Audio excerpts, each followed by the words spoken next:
एक बार एक किसान भगवान से बड़ा नाराज हो गया। कभी बाढ़ आ जाए, कभी सूखा पड़ जाए, कभी धूप बहुत तेज हो जाए तो कभी ओले पड़ जाए। हर बार कुछ न कुछ कारण से उनका फसल खराब हो जाए। एक दिन बड़ा तंग आकर उसने भगवान से कहा, देखिए प्रभु, आप भगवान हैं लेकिन लगता है आपको खेती बाड़ी की ज्यादा जानकारी नहीं है। एक प्रार्थना है कि एक साल मुझे मौका दीजिए, जैसा मैं चाहूँ वैसा मौसम हो, फिर आप देखना मैं कैसे अन्न के भंडार भर दूंगा। भगवान मुस्कुराए और कहा, ठीक है, जैसा तुम कहोगे वैसा ही मौसम दूंगा, मैं दखल नहीं करूंगा।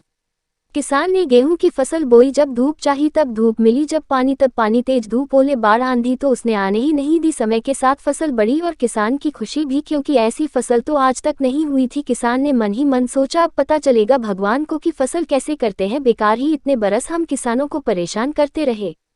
फसल काटने का समय भी आया। किसान बड़े गर्व से फसल काटने गया, लेकिन जैसे ही फसल काटने लगा एकदम से छाती पर हाथ रखकर बैठ गया। गेहूं की एक भी बाली के अंदर गेहूं नहीं था, सारी बालियां अंदर से खाली थी। बड़ा दुखी होकर उसने भगवान से कहा, प्रभु ये क्या हुआ?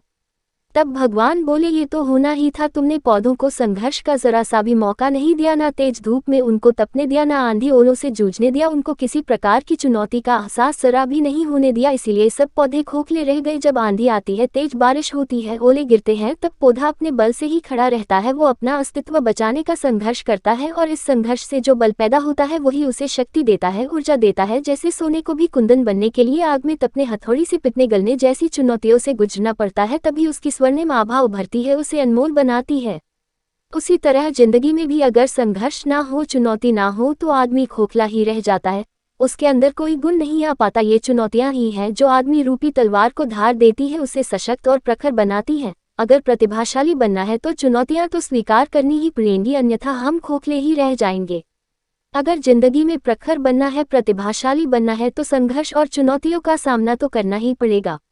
इससे किसान को ये सीख मिलती है कि भगवान जो भी करते हैं वह हमारे हित के लिए करते हैं। किसान भगवान से कहता है कि आपकी लीला अनंत है। इस तरह की कहानी सुनने के लिए चैनल को सब्सक्राइब करें और लाइक करें।